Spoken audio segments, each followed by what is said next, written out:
big news yesterday was a press conference that Kevin Vaughan held, and that was published by CPAC. Hey y'all, welcome to my channel. I hope you're having a great day. Well, Kevin Vaughan yesterday held a press conference on CPAC. He was accompanied by 3 other people. One in particular, Sam Cooper, is an investigative reporter who just wrote a book. And in his book, he identified 4 possible traitors to Canada. Of these traitors, 3 were parliamentarians. There were 2 senators, 1 Liberal, 1 Conservative, and there was a Liberal member of Parliament who is also a cabinet minister. Let's take a look at what he had to say. I'm here today to highlight some of the names and entities covered in my updated book and to pose a question. Should other Canadian journalists be examining the openly available evidence surrounding these networks? Firstly, my book recounts reporting on a 2020 tape recording provided to me, where Senator Yuen Pao Wu is heard in a 47-minute private briefing with the Canada Committee 100 Society.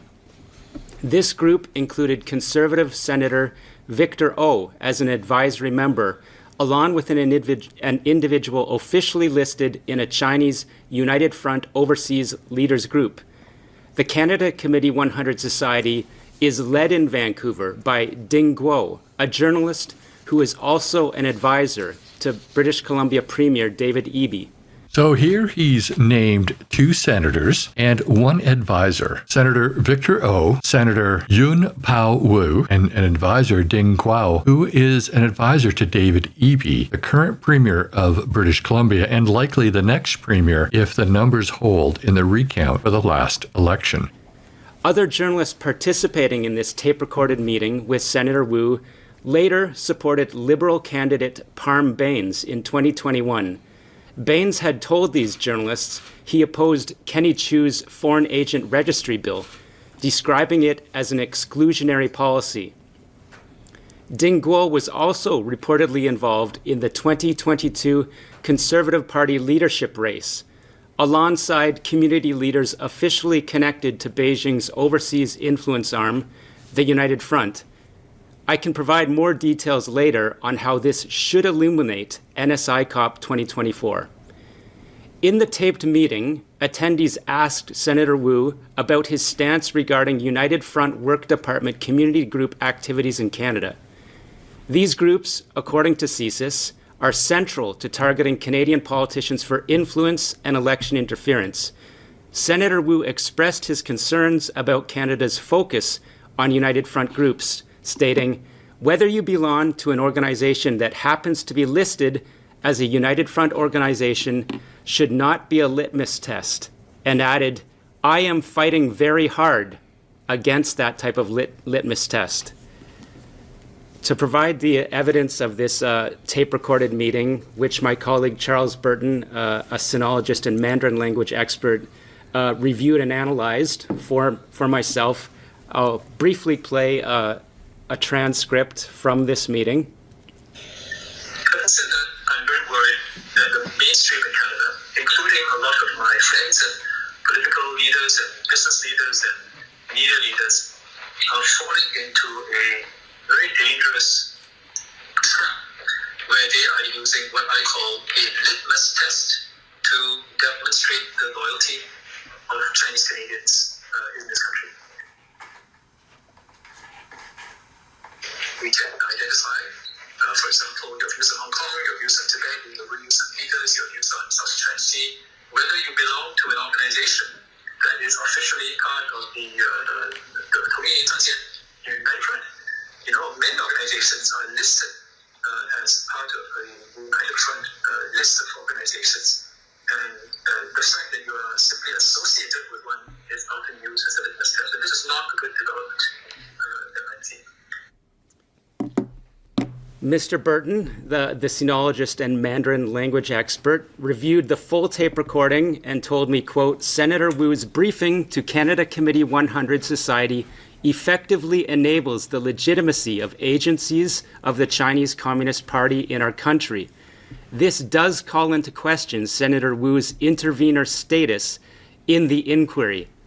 Senator Wu didn't comment to me about his remarks, but said I should question the Hogue Commission, who also didn't comment. Ding Guo has said there is nothing inappropriate with Canada Committee 100 Society activities. Therefore, in Willful Blindness 3rd edition update, I write, in a way, Senator Wu's intervention in the Hague Commission seemed to fulfill his taped pledge to the United Front. He repeatedly filed submissions undermining Canadian intelligence and using Chinese intelligence talking points.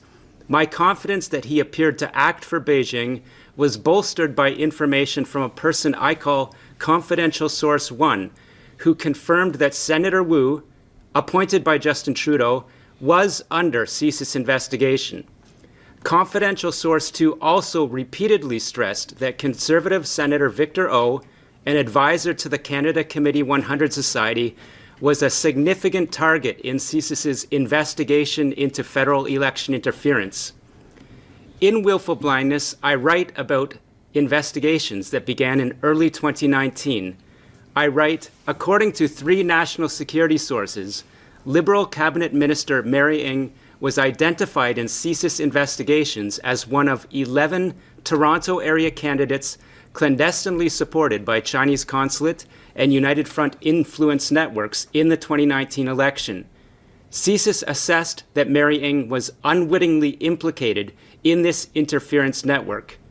I find the wording there kind of suspicious because he said unwittingly implicated. He didn't say that she was an unwitting participant. I don't know if that was a turn of phrase, so keep that in mind.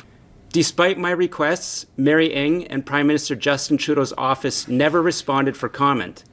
As I write in Willful Blindness, Mary Ng was one of the key Ontario Liberal government staffers who moved to Ottawa with Trudeau, alongside more high-profile advisors like Katie Telford and Gerald Butts.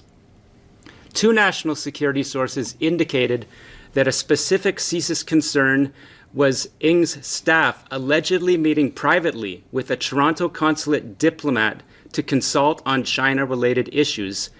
CSIS identified this diplomat, Zhou Wei, as a confirmed intelligence actor. According to one source, quote, we believe Zhou Wei worked with political staffers to provide information on meetings of elected officials and their whereabouts. We know staff have direction to report privately to the consulate on Mary Ng, end quote. At the very least, the Chinese consulate had Mary Ng under surveillance, and her staff appeared to be in cahoots with the Chinese consulate. So how much involvement did she have? This is a critical detail hinted at in the Hague Commission's initial report, which, for some reason, did not disclose the involvement of Mary Ng's staff with Zhou Wei or clarify what this implies about Ng's position in Trudeau's cabinet. Thank you. So Mary Ng, cabinet minister in the Trudeau government, is named as a potential traitor to Canada. But what's more is there is possibly a 4th traitor to Canada. And this person was identified as a consultant to David Eby. Now, this is quite curious because of the timing. If this had been released 2 weeks ago, if we had known this prior to the BC election, would the BC NDP have gotten as many votes as they did? Would the election have been as close as it was? Would we still be curious as to who actually won?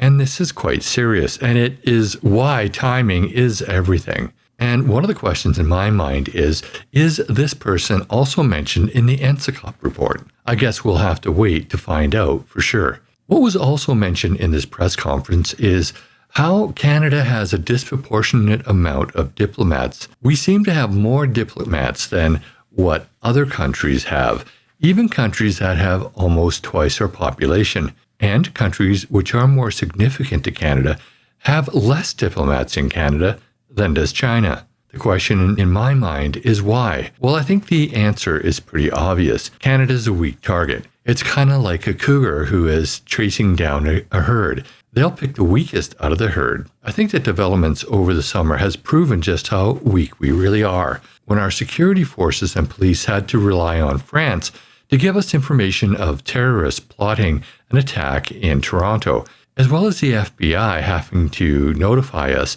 that there was a terrorist from Pakistan, it kind of shows that our security systems are lacking, and that is probably why we are the target of all these attacks. It's clear in my mind that we have to do a lot more to protect ourselves. We're in danger because we are a soft target, and I don't particularly think that Trudeau cares. But that's just my opinion. I'd love to know what you think. Put your comments down below.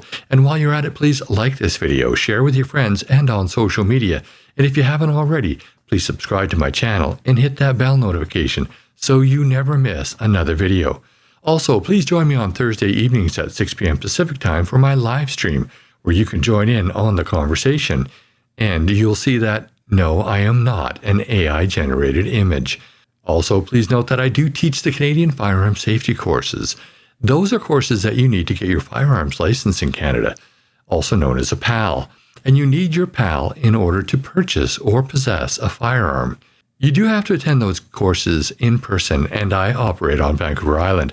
So if you reside on Vancouver Island or you're going to be on Vancouver Island for any length of time, please look me up. There are links in the description to all of my social media, including a link to my website where you can sign up for the Canadian Firearm Safety courses.